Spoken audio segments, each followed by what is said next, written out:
Hi, Chell here, and one thing that you probably didn't know about me is I have a fear of heights.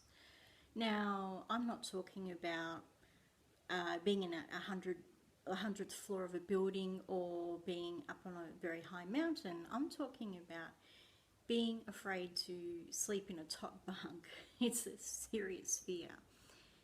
In the 1990s, I flew to the Philippines and I actually enjoy flying a fair bit because I don't have a fear of flying.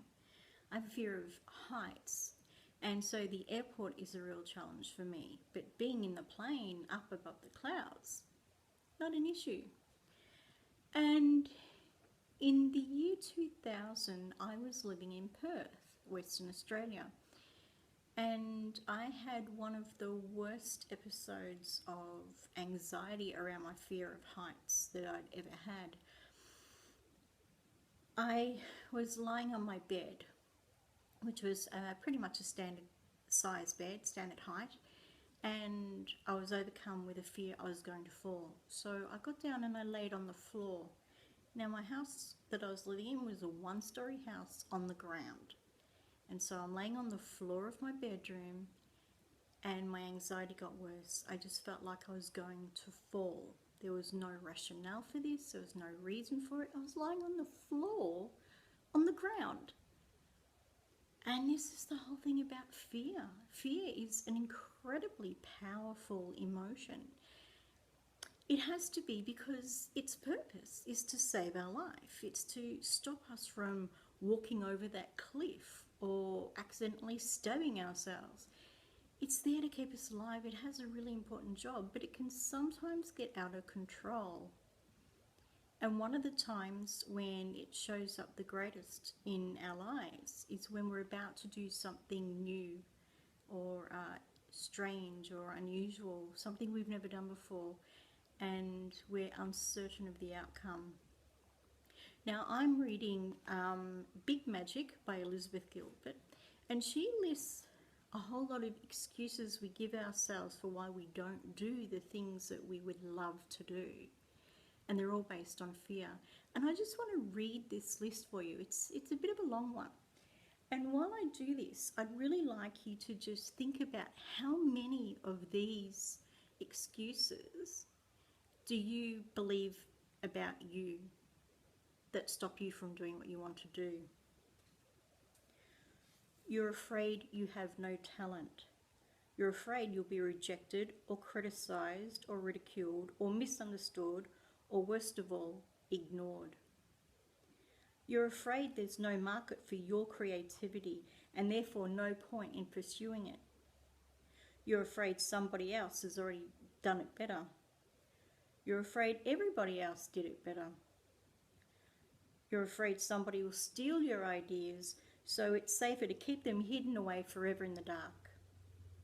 You're afraid you won't be taken seriously. You're afraid your work isn't politically, emotionally, or artistically important enough to change anyone's life. You're afraid your dreams are embarrassing. You're afraid that someday you'll look back on your creative endeavours as having been a giant waste of time, effort, and money. You're afraid you don't have the right kind of discipline. You're afraid you don't have the right kind of workspace or financial freedom or empty hours in which to focus on invention or exploration. You're afraid you don't have the right kind of training or degree. You're afraid you're too fat. You're afraid of being exposed as a hack or a fool or a dilettante or a narcissist. You're afraid of upsetting your family with what you may reveal. You're afraid of what your peers and co-workers will say if you express your personal truth aloud.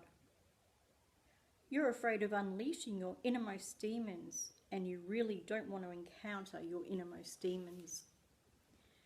You're afraid your best work is behind you. You're afraid you never had any best work to begin with. You're afraid you neglected your creativity for so long that now you can never get it back. You're afraid you're too old to start. You're afraid you're too young to start. You're afraid because something went well in your life once, so obviously nothing can ever go well again. You're afraid because nothing has ever gone well in your life, so why bother trying? You're afraid of being a one-hit wonder. You're afraid of being a no-hit wonder. I just want you to take a moment and think about all those statements of what you're afraid of happening and why you use that to stop you. And I know for me, a lot of them rung true. And thinking about the amount of beliefs I have, and they're all fear-based, for not doing what it is that I feel I know that I should be out there doing. I know that it's a passion, it's a calling, and yet I've let so many of these fears stop me. And when I was reading through that list, I thought to myself, wow, that's a heavy weight to carry. No wonder there are so many people not doing the thing that they secretly dream about, the thing that they secretly want in their hearts to do, because that's a heavy burden to carry, all that fear. No wonder it stops people from going out and achieving their greatness. And so play this video back and list for yourself how many of those fears are true for you. And I just want to say, without knowing you, that I know none of them are actually really true. They're just the secret fears. We fear them because we think they might be true. But here's the thing, things that might be true aren't. It's just a security that we have put in just in case. It's better to not try, because if you don't try, then you don't fail and don't get hurt. So we don't try. But just list for yourself how many of those fears are true for you, and then let them go. Work on letting them go, because none of them are real, none of them are true. You are an amazing person, and the world is waiting for whatever it is that you have to give. Until next time, be well.